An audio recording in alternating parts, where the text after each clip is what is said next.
Welcome to Engage, leading conversations that matter. Join in the conversation. Send an email to engage@cfpublic.org. Send a recorded talkback message on the free Central Florida Public Media app. Leave a voicemail by calling 407-273-2300, extension 246. Engage is made possible with the support of listeners like you. You're listening to Engage on Central Florida Public Media. I'm Sharon Stone. Coming up, more violence rocks the region's transgender community. Also, on the eve of the Olympics opening ceremony, we'll get a report from Paris on the Central Florida athletes competing in the games.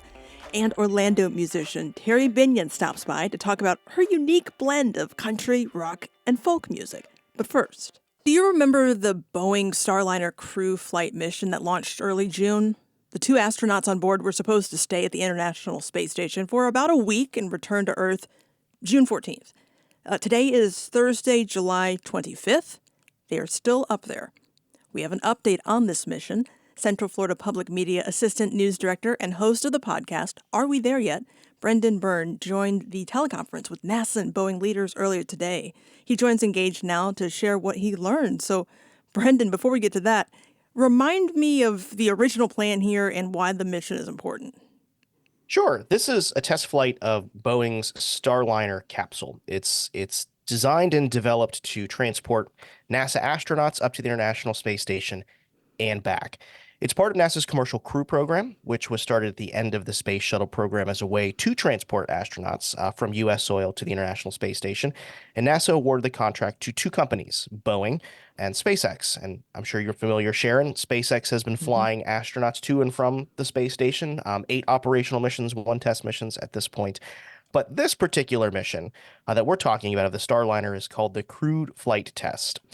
There were 2 uncrewed missions that have happened before this, one that failed in 2019, another one that was successful. This mission, which you mentioned was launched June 5th, was slated to last for 8 days, but as you mentioned, has gone way longer than that. Now, the importance of this mission, which is the question you asked me, is that they need to certify this vehicle with humans on board before they can grant operational status to this mission. There are 6 operational missions scheduled, possibly more than that, but before NASA can give the green light on that, this mission has to be successful. So 50 days into this mission, that was supposed to be a week. Do we know when these astronauts are coming home? Nope. Okay. We do not. We do not know. We don't have a date, but we do have a pathway for them to come home. So what we learned is that Boeing concluded some ground testing here on Earth. They're going to conduct another test from orbit this weekend. Then NASA and Boeing will meet to review the data. They'll schedule a time for the crew to come home. NASA's Steve Stitch is the manager for the Commercial Crew Program, and here's what he has to say about those efforts. The team is doing great. The joint Boeing and NASA team is doing well. They're working side by side with each other every day. We're methodically working through the data, and we'll come home when we're ready. So Stitch mentioned today that they have through August to bring the crew back in Starliner. A limit on the capsule's batteries, which was 45 days, has been extended to 3 months. So there's some wiggle room in the schedule. So, Brendan, what's the problem here? What did NASA and Boeing reveal today about what they're studying or testing here? Yeah, so there are 2 issues, two what they call medium or large issues that they are working on this mission right now. They involve the spacecraft's thrusters and a helium leak within the spacecraft. So I'm going to start with the helium leak. This made headlines, before it launched. They noticed some helium was leaking when it got to the International Space Station last month.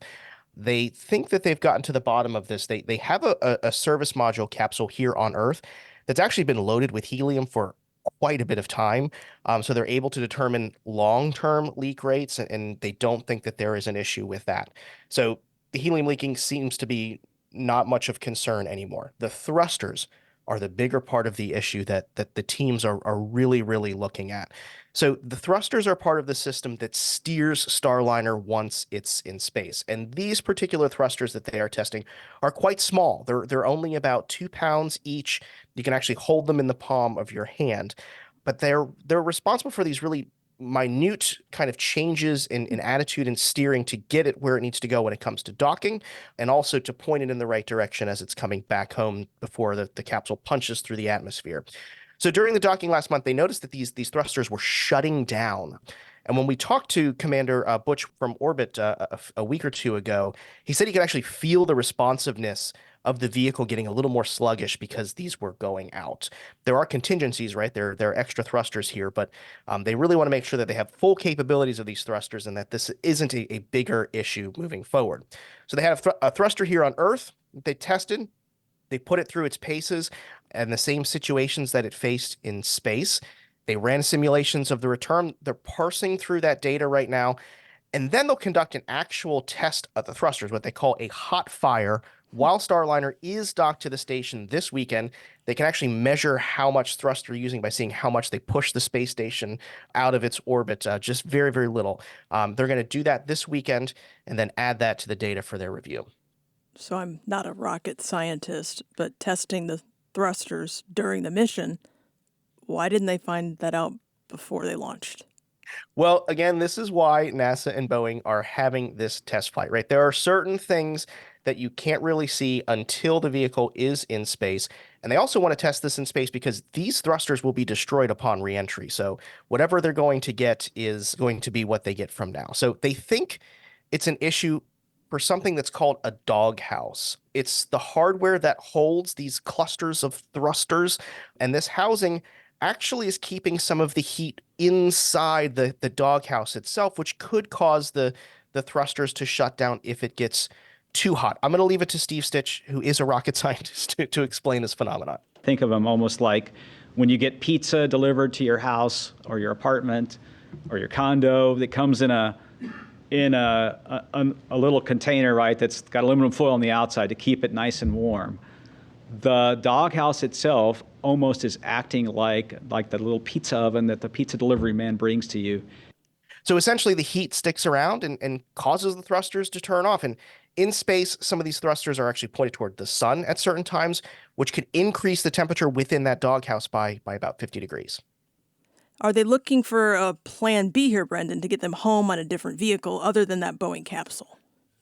Well, right now the plan is to bring Butch and Sonny back on Starliner. So it's already been cleared to return if there was an emergency. Say they had to get into the vehicle and get home quick, they would be able to do that. So there's not a safety concern for that. But today, NASA openly spoke about contingency plans the first time I've heard, should the crew need a new ride home. Now, while NASA didn't share those details, there are options like the SpaceX Crew Dragon capsule. NASA's Steve Stitch said the team hasn't spent too much time developing those options, but they are on the table should they be needed. And I should say, Sharon, this wouldn't be the first time that something like this has been planned. A few years ago, you might remember Russia's Soyuz spacecraft sprung a coolant leak on the ISS. Russian space agency Roscosmos sent an empty capsule up to the station, and the crew returned home with that. So there are contingency plans out there. NASA is speaking about that, not in great detail, but the fact that they would be marooned or stranded up there is not an outcome, and they will certainly get a ride home, whether it be Starliner, which is probably going to happen, or there are other options out there. Speaking of these astronauts, Brendan, did you learn anything about how they're handling this delay? Sure. We actually heard from them recently, as I mentioned earlier. They seem to be enjoying the extended stay. I mean, who wouldn't? The view's beautiful up there, right? And both Butch and Sonny have spent long-term missions on the International Space Station. So this is a return home to them. They both also never thought that they would get the chance to go back. So I've got to imagine they're relishing this moment. They're helping the crew out with science experiments, with maintenance. You'll recall they brought up a part to fix the pee pump or what actually recycles the urine on the International Space Station. They've assembled that, put that together. They're helping with spacewalks, and Butch happens to be a tech guy, so he's been kind of helping with some IT updates on the International Space Station while he was there. Now, if it were you and me, we may be a little concerned that Sure. they are running so many tests on our spacecraft. But Boeing's Mark Nappy, he says they've been in touch with the crew, and that's not really the case. And the crew is very understanding and is absorbing all this information and seems to be in good spirits. So does this delay Boeing's plans for crewed missions or impact other crewed missions moving forward? It certainly will delay Boeing's plan for crewed missions. They will have to parse through all this data before they can certify Starliner. As far as future crew missions, as I mentioned, SpaceX is set to launch a crew of 4 next month. Obviously, NASA is waiting for this review to schedule that. It happens to be a very busy time at the International Space Station, so finding time to get vehicles up there is rather tight. Central Florida Public Media Assistant News Director and host of the podcast Are We There Yet? Brendan Byrne. Thank you. Anytime.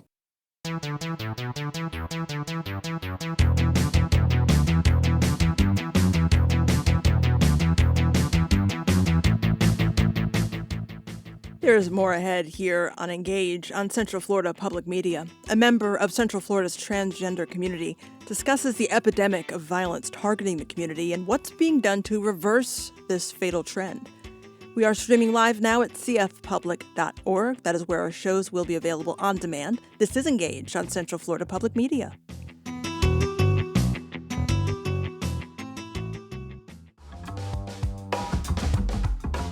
You're listening to Engage on Central Florida Public Media. I'm Sharon Stone. Ahead on this program, Terri Binion is a fixture in Orlando's folk rock scene, a role she was destined for ever since she picked up a guitar as a child. It's the goal. When I was a little girl and listening to Cat Stevens, I knew that I wanted to do that. Binion joins us in studio ahead of her Blue Bamboo Summer Series concert on Friday night. Right now, though, Orange County Sheriff's deputies responded to a shooting call early last Friday. 49-year-old Jade Monique Thomas was found shot near the Florida Mall. She later died at the hospital. Jade was a member of Central Florida's transgender community, and while the investigation is in its preliminary stages with no suspects named nor motive determined, Jade's death by violence is a more than familiar narrative both in Florida and throughout America. The National Center for Transgender Equality identified 53 transgender people were murdered in 2023. More than half were people of color. More than half of all hate crimes go unreported, with at least a quarter of victims citing a reluctance to even report their crime. In a 2015 survey, for instance, the National Center for Transgender Equality found that 57% of respondents who are trans people said they would feel uncomfortable calling the police for assistance.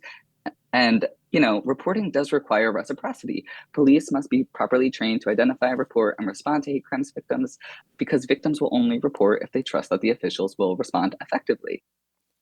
That was Quinn Diaz, a Brevard County resident and public policy associate for Equality Florida, a 501c3 nonprofit that advocates for equality for Florida's LGBTQ+ population.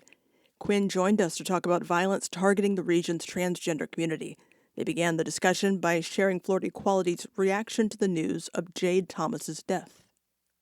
At Equality Florida, the state's largest LGBTQ advocacy organization, we are heartbroken and infuriated by the deaths of all transgender people whose lives are tragically cut short through violence. And we do mourn the loss of Jade Monique Thomas in Orlando. We send our deepest condolences to Monique's family and applaud their strength in turning their grief into action as they plead for justice for Monique. We elevate the family's request and urge, as law enforcement continues their investigation, that anyone with additional information come forward and stand with us in solidarity as we honor Monique with action. What action honors her? Well, there are so many ways, and I'm so glad that you asked. At Equality Florida, we show up to every room where our rights are on the line. So we're doing legislative advocacy at the state level, at the school board level, in communities statewide. But there are so many ways that we can address the root causes of violence. Just recently, a 17-year-old transgender girl was stabbed at Miami International Airport. That was on Saturday. It is being investigated as a hate crime. How often is this happening? Well, despite the recent decrease in violent crime nationwide, hate-motivated incidents have been on the rise across the country. For instance, in the FBI's 2022 annual crime report, which is the most recent available, it showed a sharp increase in anti-LGBTQ violence. Crimes that are motivated by bias against sexual orientation increased almost 14%, but crimes motivated by bias against gender identity rose a startling 33%. In 2022. Monique from Orlando is at least the 21st trans person to be murdered in the US in 2024, putting us on track to outpace last year's rate of deadly violence. Here in Florida, there have been at least 3 trans people murdered since January, including T. Arnold and Andrea Dos Passos, who were both killed in April. And of course, we were just as heartbroken to hear about what had happened to the 17-year-old at Miami International Airport last week. And we are just so relieved that she is surviving her injuries and has the support of her family and law enforcement, and that the suspect has already been apprehended. Are there any policies or changes that Equality Florida is working on that you could tell us a little bit about? Sure, yeah. So after decades of concerted civil rights advocacy, the federal government and all but 4 US states now have enacted hate crimes laws, but state laws on hate crimes vary considerably. So 22 states and Washington, D.C. currently have hate crimes laws that enumerate sexual orientation and gender identity, but 11 states, including Florida, only enumerate sexual orientation in their law. Equality Florida has worked with our legislative champions in Tallahassee repeatedly over the past several sessions to pass a hate crimes expansion bill in Florida to enumerate gender identity protections and to prohibit the so-called gay or trans-panic legal defense for violent offenders. But in 2024, these legislative proposals didn't even receive a committee hearing. Hate crimes laws serve an incredibly important function in asserting society's particular and resolute condemnation for crimes motivated by bias in recognition of the uniquely pervasive and enduring harms caused both to the immediate victim of the crime, but also to all those who share the victim's identity. So these laws serve a significant purpose in acknowledging and responding to hate-motivated violence. And while we know that no criminal law, of course, can eradicate hate, the intent in these laws is to shape social norms and to place these hate-motivated violence outside of the bounds of what is acceptable in our communities. So in addition to strengthening existing hate crimes laws, we have a number of ideas about ways to support communities who are experiencing this violence in their backyards and to make really systemic changes to the way that we view violence and the ways that we attempt to address it. I'm looking at a Tampa Bay Times op-ed that you wrote about a year ago now. You wrote that instead of celebrating Pride Month, quote, transgender Floridians found themselves crowdfunding their moves out of state, staying home to avoid having to use a public restroom, and desperately attempting to arrange for continued health care amid a national debate on the validity of our existence, end quote. Has that changed in the last 12 months? Well, yes and no. Transgender people in Florida still find themselves against all odds. This legislative session, however, we definitely saw a tide in the amount of anti-LGBTQ bills that were passed. So in 2023, there were, the substance of 17 bills ultimately passed through, I think, 4 to 6 vehicles. So 17 anti-LGBTQ bills passed in 2023. We went into the 2024 legislative session really dreading the worst, but not knowing what additional attacks we might encounter because for multiple reasons, including its, place on the calendar. Florida, which usually either ends its legislative session by March or May, tends to be one of the first states to wrap up their legislative work and therefore serves kind of as the testing ground for a lot of anti-LGBTQ policies that we see proliferate nationwide after Florida's session ends. So this session, we had no idea what to expect, but we were very pleasantly surprised that of the 17 anti-LGBTQ bills that were filed in the 2024 legislative session, only one passed. We see that as, the tide turning in Florida, that our local elected officials and those at the state level realize that these anti-LGBTQ policies are not popular in their communities, that most Floridians are focused on issues that impact their everyday lives, issues like affordability and safety. People do not want their neighbors feeling less safe than they do. They don't want their neighbors to have to experience this type of rhetoric and behavior that leads to the tragedies that we're talking about today. Offenders of these types of violent crimes, they often intend to send the message or rely on the message that LGBTQ people are legitimate targets for abuse and violence. This is false. Nothing justifies violence against LGBTQ people, but it is another anticipated outcome of DeSantis's agenda of hate and division, which has made Florida the least LGBTQ-friendly state in the nation and has just emboldened and excused the type of bias rhetoric and behavior that have led to tragedies like this. But in all cases, it remains clear that the intersections of racism, sexism, homophobia, and transphobia converge to place the trans community at greater risk of fatal violence. And this is what we're hoping to attack. We're talking with Quinn Diaz, Public Policy Associate with Equality Florida. Talk to me about dead naming on the part of law enforcement in the course of investigations and the implications for both members of the transgender community and maybe the perceptions from the outside as well. Sure. Well, the practice of dead naming refers to using a trans person's birth name in reporting about them or their death after the fact. So rather than ensuring that victims and survivors of hate crimes or other types of violence are treated with dignity, dead naming deprives both the victim and their families and their communities of that justice. And so I think it's important to note that a lot of people in America still do not know a trans person personally. And so there's a lot of misconceptions about how do we relate to trans people, how do we include them, but we are just like anyone else. The importance of avoiding dead naming has become more significant in the media and with law enforcement as recognition of the importance of treating trans people with dignity has increased. But we still see that about in 50% of cases, either the media or law enforcement do use the person's birth name rather than their chosen name in referring to them. So that is a practice that, we hope through education and getting to know trans people and through, more journalistic best practices and law enforcement best practices really does fall to the wayside, just so that we can ensure that everyone receives the dignity that they should be afforded. Sounds like, I don't want to say it's an easy fix, but that sounds like something that could be addressed rather easily with more attention and awareness of it. Absolutely. Yeah. The education is key to any type of bias reduction initiative, which is why supplementing hate crimes laws with, efforts that include prejudice reduction, political and structural reforms, and socioeconomic investments in our communities are so important to rooting out hate at its cause. So, for instance, investing in educational and community-based programs to prevent hate by changing beliefs and attitudes is often seen as successful and can sometimes even prevent crimes that would otherwise be committed. Other efforts might strive to reduce bias related to harassment through the altering of norms of acceptable behavior, but the through line on all of this is education and empathy.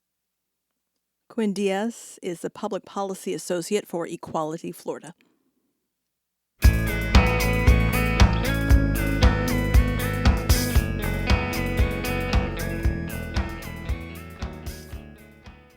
Dozens of Florida athletes are competing in the 2024 Summer Olympics in Paris. Some sports, including soccer and rugby, are already underway, but the official start of the Summer Olympic Games is tomorrow. Mount Dora resident Ed Hula is one of the world's most experienced reporters on the Olympic beat, and he is in Paris for his 15th Games. He joined Engage earlier today from France to look ahead at the events and some of the Florida stars on the world stage. We started the conversation with the plans for an opening ceremony that is full of firsts. It does set the tone for the games. It gives the host city a chance to show the world what it's all about, put on a spectacular show. Now, usually these are held in a stadium that, for the first time, brought it into the River Seine. And there will be a flotilla of about 10,000, give or take a few, athletes in these boats, with spectators on both sides of the river cheering them on. A unique variation on the parade of athletes. I think it'll still take about 90 minutes, close to 2 hours. Central Florida athletes are well represented at the Games. Do you have your eye on any locals that might make a name for themselves in Paris?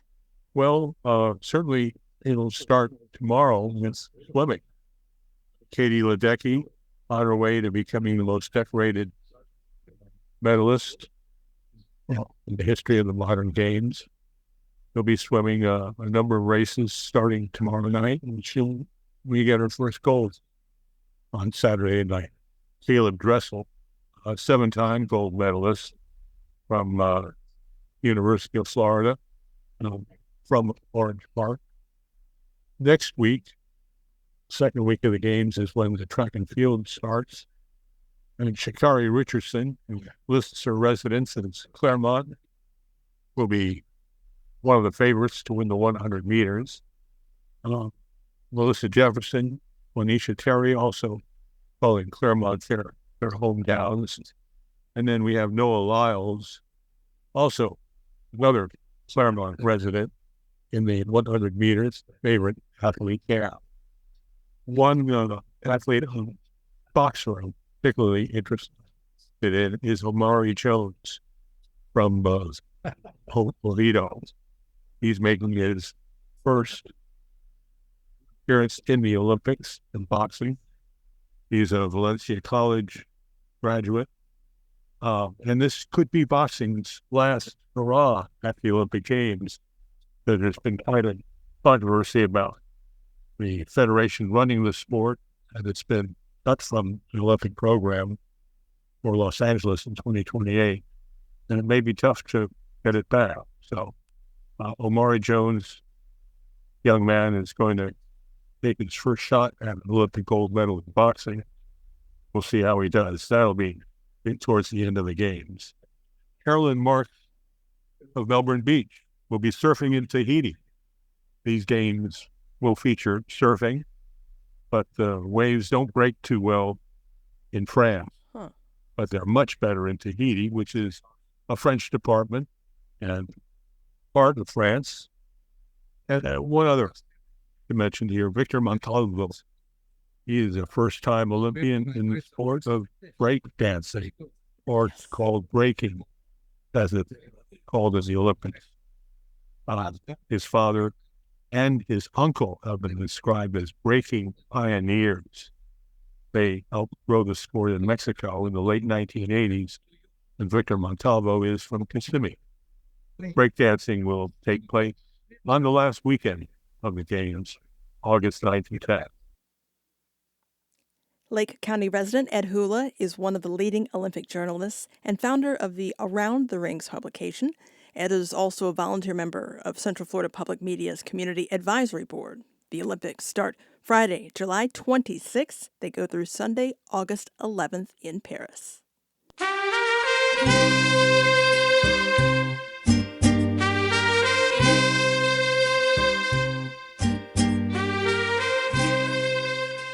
Coming up, local folk artist Terri Binion talks about the narratives that make up her songs. Just a reminder, we always want to hear from you. Let us know what you'd like to hear more about or what you are glad you heard. You can email us at engage@cfpublic.org. Send us a talkback on the free Central Florida Public Media app. In the menu, just select Send Us a Talkback, record your question or feedback, hit send, we will get it. And you can always leave us a voicemail. Call 407-273-2300, extension 246, and leave us one. You're listening to Engage on Central Florida Public Media.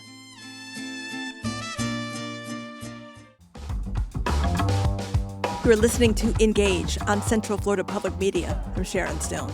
We're streaming live now at cfpublic.org. Terri Binion has become something of an institution in Central Florida's music scene. Growing up in a military household, she spent much of her childhood traveling the country, picking up musical influences every step of the way. From the frenetic bluegrass gleaned from her Appalachian heritage to the twangy slide guitar reflecting the desert Gothic influences from her time living in the Mojave, Binion melds classic country, rollicking folk, and roadhouse blues and rock to cultivate a sound as comfortable on the Lilith Fair as a country barbecue. I could have lived on my own island in that great big blue sea. I could have been there, I could have been her, but I'm not.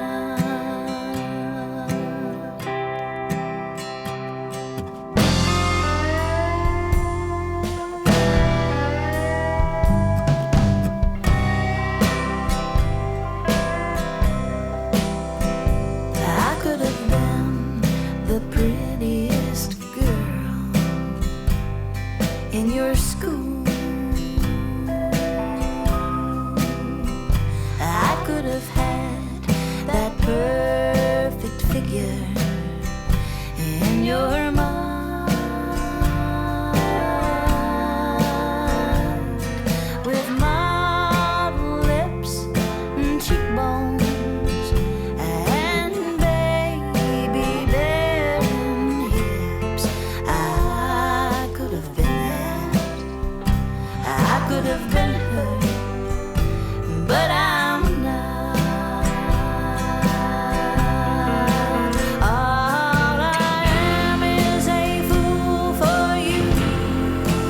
Many have been born. I'm just taking up time and space. It should be a sin to let criminals and fools in love roam these lonely old streets. And chances are they'll only repeat the same crimes again.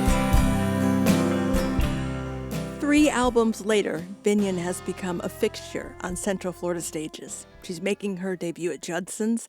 Tomorrow night, she's playing the Castleberry Arts Center as part of the Blue Bamboo Summer Concert Series. Terri Binion joined us in studio earlier today.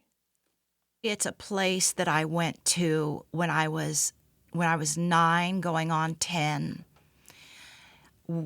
We moved from the Eastern Carolina, home of Camp Lejeune, all the way across country to the Mojave Desert in Southern California, to the desert training military base called 29 Palms. And I walked into my homeroom class first day of school, and I had a tall, handsome teacher who wore blue jeans and cowboy boots to work and kept his guitar there. And so he played for us daily. And he recognized that I liked music because I had made a quick friend. And he said, "What do you and Becky do after school?" I said, "We go home and listen to records." But that's where I wrote my first songs, and I loved the desert. I was only there for 5 years. It was heartbreaking. I left as a freshman in high school and moved all the way back east to where we'd come from, and was put back in a middle school or a junior high situation. And it was just kind of torture. I won't elaborate on it, but it was torture. And I just couldn't wait to get through high school. And, the story goes on from there. What records were you listening to? At that time, I remember like David Cassidy, pop music. I was just 9 or 10. So I don't even think the Jackson 5 had come out quite yet. But the record stack just grew and grew, and it was very diverse. My father loved music. He brought music home. And my oldest sibling, my brother, brought music home. My mother and sister, not so much. They liked to listen to pop music, and I think my mother liked to dance. But I listened to everything that we had. Tommy Jarrett and his 50 guitars, and my brother's, like acid rock. My dad's Johnny Cash, and my brother's Southern rock. Mm-hmm. Crosby, Stills, Nash and Young, the Guess Who, and then there was the Jackson 5 eventually, and then it just grew. Eventually, I settled into folk, and my brother had a guitar at the house. And when I was around 10, at the community center there in the Mojave Desert, a young woman. I didn't know, I might have known she was a woman, but maybe not until she showed up at class. But she had advertised in the community center 10 lessons for 10 guitars, and I snapped that little piece of paper off and took it home.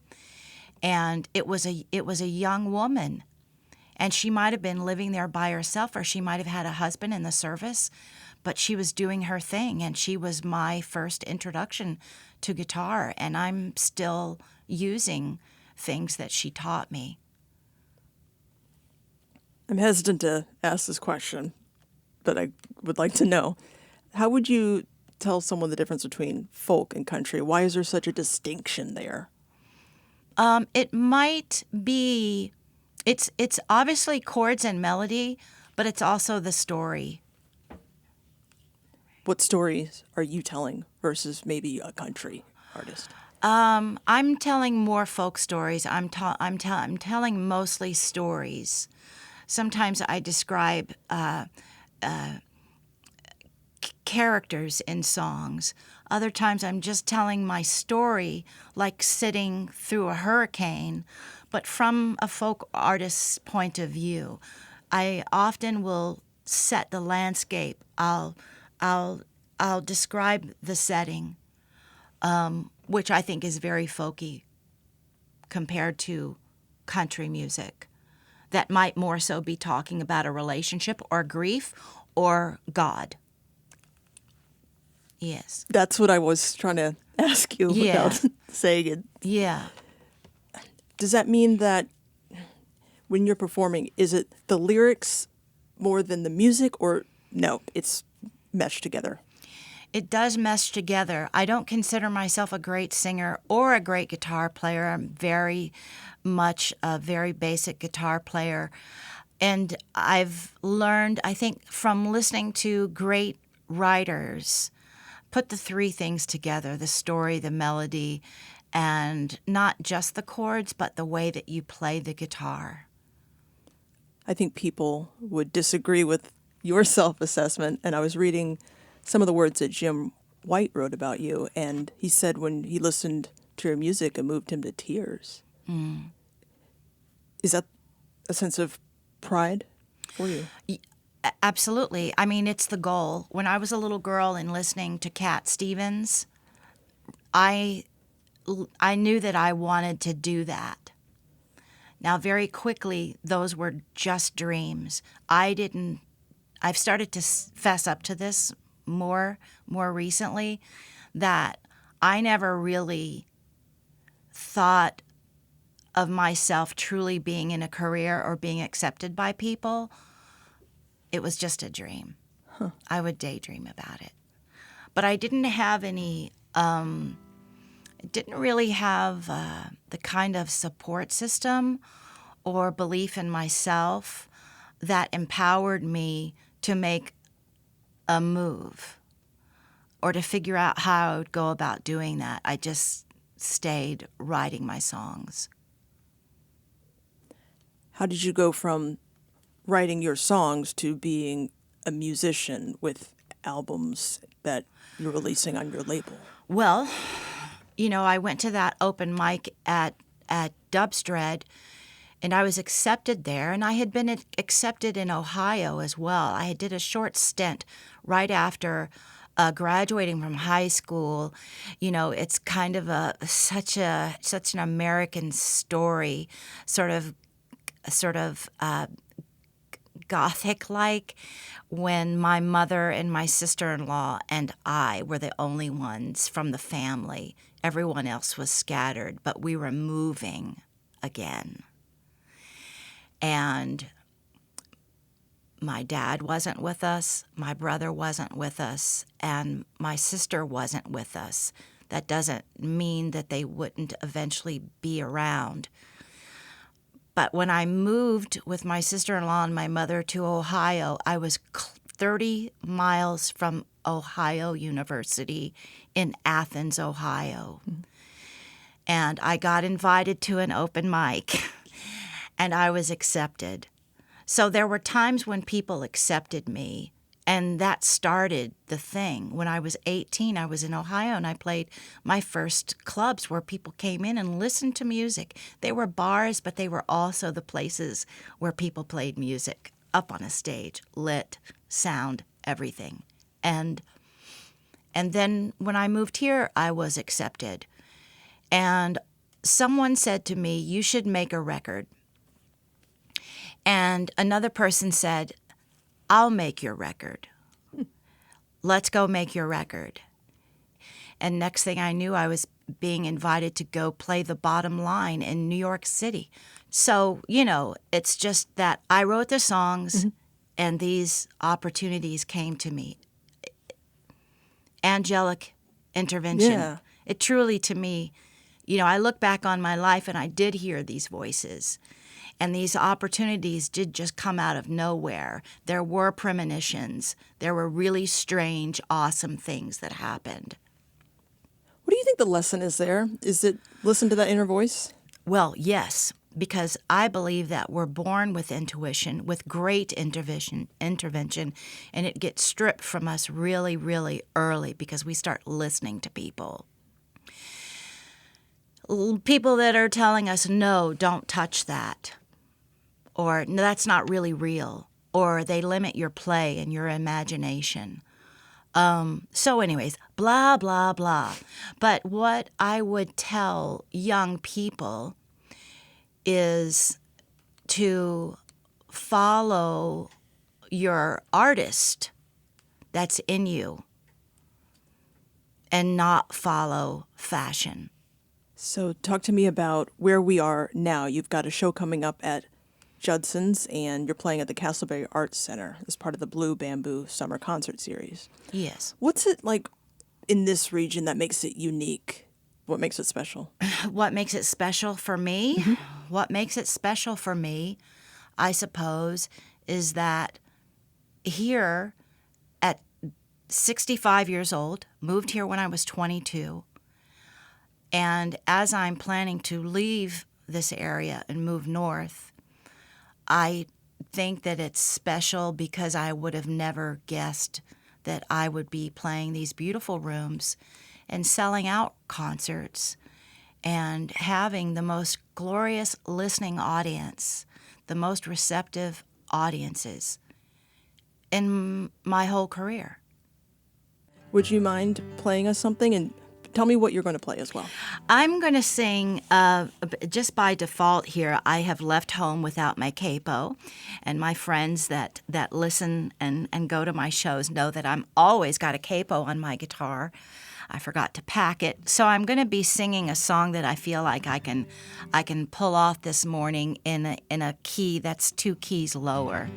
And this is also a fan favorite. So for the first time, if you're listening, you'll be hearing Pall Mall Cigarette in the key of G and not in B.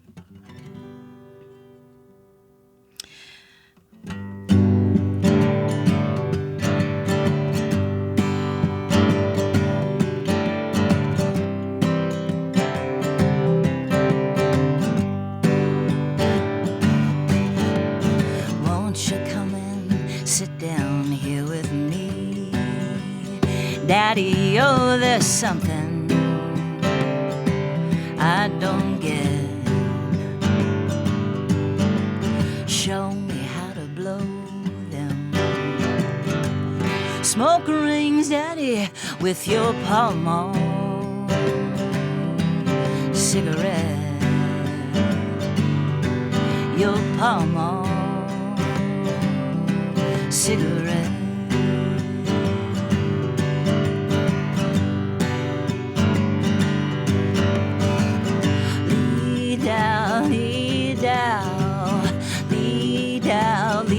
La la la.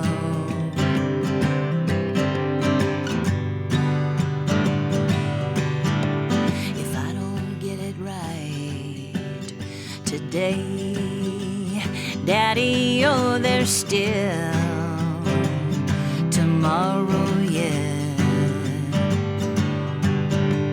Show me how to blow them. Smoke rings, Daddy, with your Pall Mall cigarette. Your Pall Mall cigarette.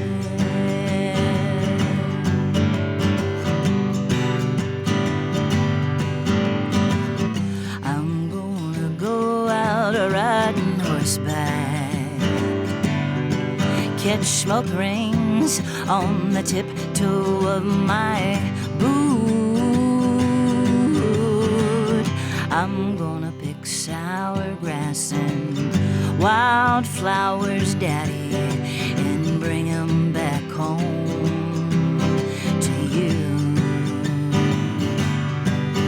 Bring sweet things home to you.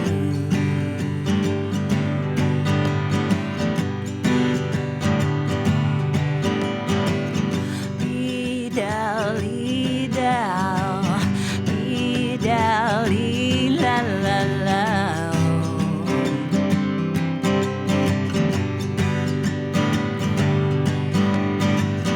Lee-dow, lee-dow, lee-dow, lee-la-la-la.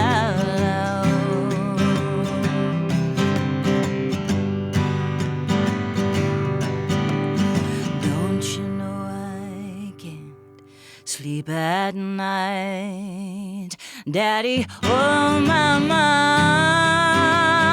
won't let me rest.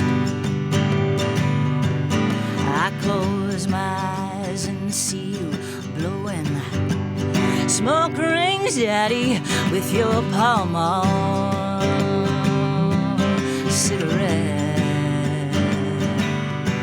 Your Pall Mall cigarette. Terri Binion is at the Castleberry Art Center tomorrow night at 8 o'clock for the Blue Bamboo Summer Concert Series. She will also be performing at Judson's Live at the Dr. Phillips Center. That is on August 8th. That is all for today's edition of Engage. We will be back Tuesday at 3 o'clock. I'm Sharon Stone. Thank you so much for joining us. All Things Considered with Danielle Pryor is coming up following NPR News.